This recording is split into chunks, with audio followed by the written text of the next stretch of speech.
Online? Yeah, I play Arena now. But you didn't play it until a week ago. Yes, I had an account. I had an MTGO account from when I played, Hmm. and then I was on there and I realized nobody plays limited on there, and then I was trying to figure out where people draft, and it was Arena, so I got an Arena account. Yeah, I Uh, mean, people draft for MTG Online, but I think that there's much less people now. I mean, it's just so much more enjoyable to play Arena. Yeah, it was yeah, so much. it took like an hour for a queue to pop, so I was like, well, Oh, well, that may be some older draft set, maybe not Kaldheim. it would have been. It was literally like the day before Kaldheim was released. Maybe But people I did. didn't know that there was a new set coming out. It was all just completely random that I got back in. It was like my friends were like, "Hey, we're gonna start playing some Magic," and I was like, "Hey, I used to play Magic," and I still had Nice. like a couple of boxes of cards in my closet of like old Oh, sets and stuff. And I yeah, started teaching same. my girlfriend how to play, and then I was like, you know what? Oh, I same. really want Yeah. to start to play again. So, do you have any experience with any other card games in limited, like Draft, Arena, or whatever? Yeah. I mean, I used to quote unquote draft on Hearthstone Hmm. um, for a while. What we used to do to not play Magic but still like draft or do whatever is we used to build like card or play deck building games. Hmm. So we would play like Dominion, and there was a Resident Evil one, and I'm a top like 500 600 player in TFT. Do you know it? Team Fight Tactics. Yeah, yeah. Yeah, so I'm a master tier, grandmaster tier player in that. Pretty Um, good, pretty good. and it all That's comes not, back to drafting. The only reason I've had any success in TFT is because I used to draft yeah, yeah. Magic. It all comes back to drafting. Yeah, that's what I want to say. It's very connected. Not same. I played a bit of, I don't know, Underlords and Battle just a little bit. Yeah, But yeah, it's like the drafting does carry over. So did you draft Kaldheim? I have drafted probably. I'm definitely in double digits now of games. Mhm. Way more than that. I'm plat. I'm like plat two or something in Okay. Kaldheim draft right now. And did you draft best of three at all? I haven't done best of three. I've just been doing best of ones. I read a couple of articles online as to which one to do, Mm-hmm. and the articles convinced me that best of one might be better. So why? Because it's less punishing for gems. Yeah, it was the payouts were better in best of ones and the long term. I think the way that it was describing it. Yeah, for average win rate it is, but the better you get, the better best of three is for you. Like since I mean, if you play against the same opponent and you're an above average drafter, there is a better chance you're gonna win if you play for two wins, not for just a single win. Same would apply like it was best of 100. Right. Then you could there could be like 99% win rate. It would be possible to achieve that. And yeah, the rewards are kind of harsh in best of three. But what I would suggest is that we start with best of three, because once you get a hang of that, I mean, you did sideboard before. It's just more complex than best of one, and then it's very easy to like transfer to best of one after being okay with best of three, if you even want to do that. Because and the better you get, the better rewards are gonna be in best of three compared to best of one. Like if you get to that infinite drafting level. So Yeah, what do you that's think? fair. Yeah, I think that's fair. I did find it weird to not sideboard in limited because that Yeah. I don't know that deval. Well, what I've found is certain cards that I would have been usually sideboarding have been pretty good main board. Like the wings card, the Broken Wings. broken Yeah. wings and masked vandal. Normally, I would have just played them in this. Well, masked vandal's still a 1/3 for two changeling, but uh, normally I Oh, would that sideboard. kind of always just play main board. It's just so Yeah, nice. exactly.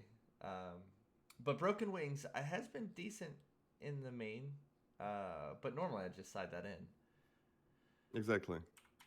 It's not bad. I just have a deck that I drafted that is in best of three main board broken wings. But yeah, most decks are okay with just having it in the sideboard. So you're okay with starting with best of three, and then we're gonna see if you want to go to best of one.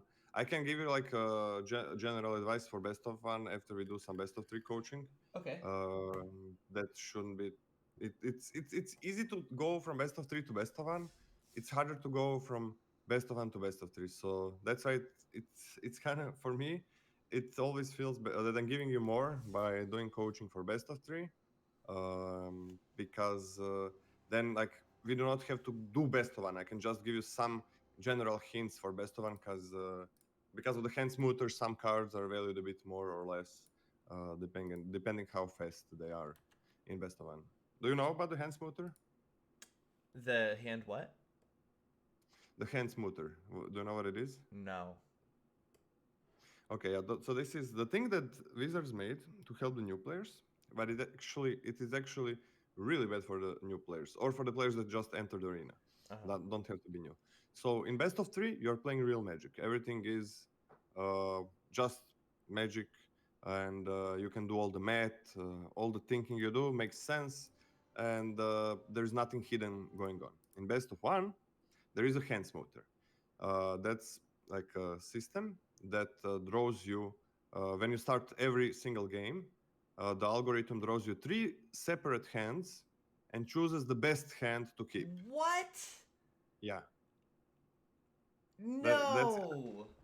yeah. I don't know why that exists. That Really, is the that's not scummiest thing. what. I feel like that's scummy. That rewards certain decks so hard. It Yes. rewards inconsistent draft. Oh, No, I no, no, feel. no, no. It actually sometimes it rewards inconsistent decks, yeah. But the biggest problem it is like it's like helping the new players to get a lands, get a curve, so they feel Yeah. good.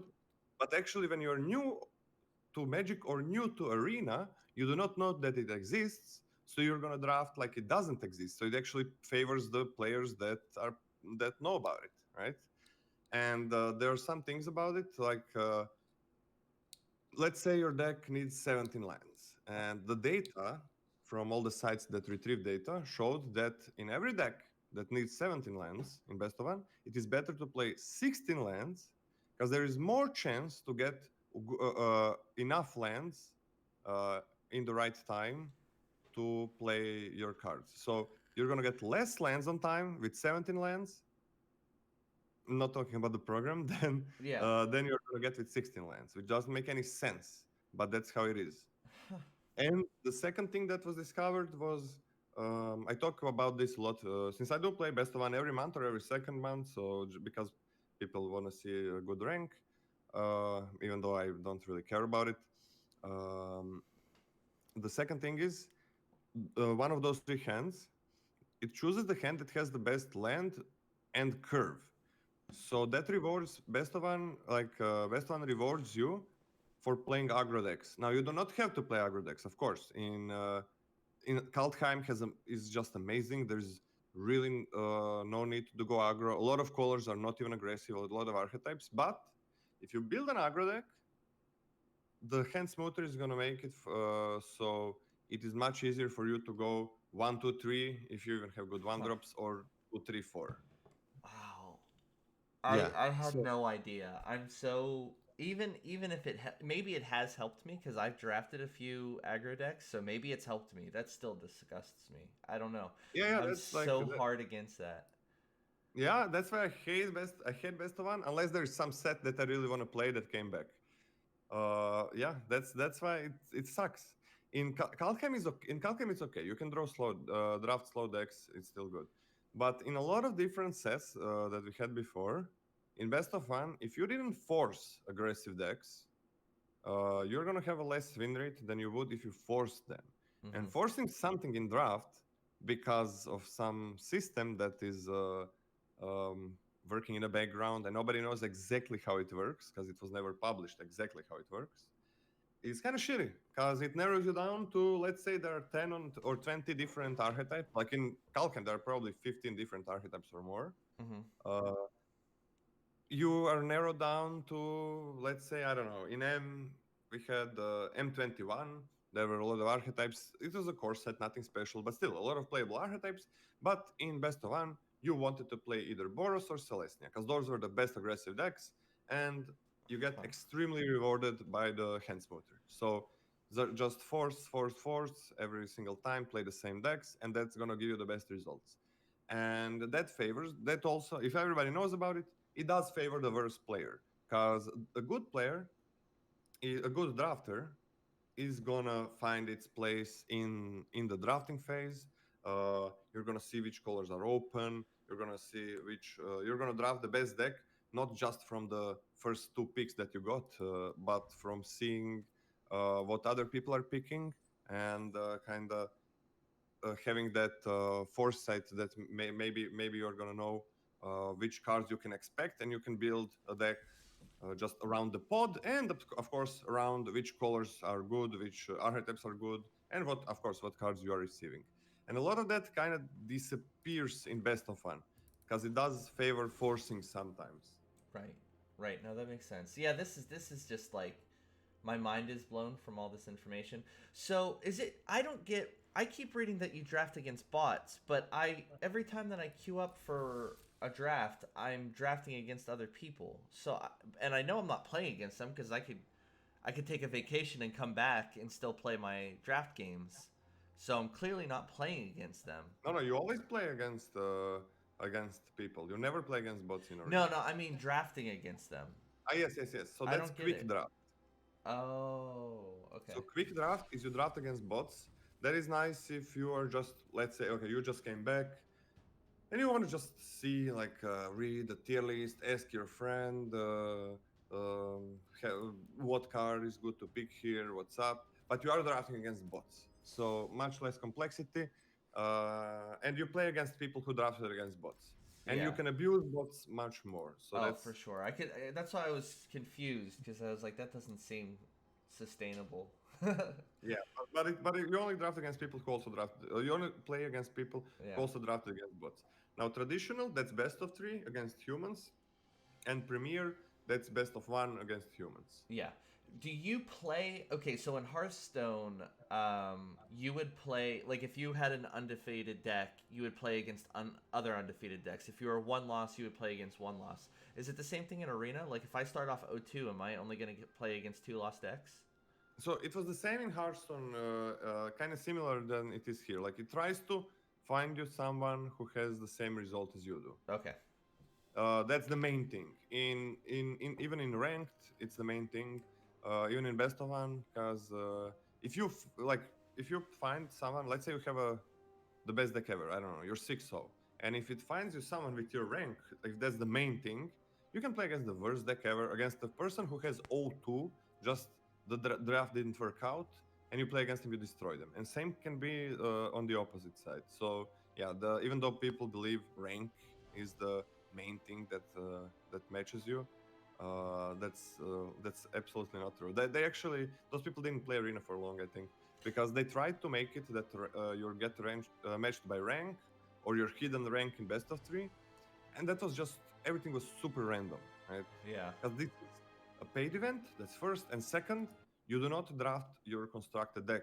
You do not play a deck that you want to play every time. You get what you get offered. Maybe people are bad, maybe people are good, maybe everybody's forcing snow, so you get amazing deck that is not snow, and you should always play against people with the same score Yeah, yeah, compared to exactly. Yeah, that's what I was because hoping it was. That's what and I had no evidence to back it up, but it felt that way. Like if no, I it is. had a busted draft, like if I was like 2-2, I felt like the power level of my opponent's deck was probably like a 2-2 deck. So like or at least an 0-2 or a 1-2 or maybe a 4-2. It felt like a two loss deck. So it felt Yeah, fair. that's I've never felt like slighted by the matchmaking. some people are gonna tell you it's different, but no, that's how it is because they did try to make it matchmake by rank, and it cannot work because it is not constructed. It will not work. I read all kinds of things online, like Wizards of the Coast rewards arena players that spend more money, and then if you spend Yeah, more yeah, I money, mean, yeah, the prestige shit. Yeah, I that's spent no money at all, nothing, and I'm always like 75% up to 80% win rate. yeah, So that's. I yeah, that mean, I played poker for a very long time, and of course, every online poker website is a cheat, and there's just bad players excusing bad play. exactly, exactly. Everybody's gonna find excuses. That's the big reason I started streaming because I was in some chats where people gave advice for draft, and there was a ton of people that were absolutely shit at the game.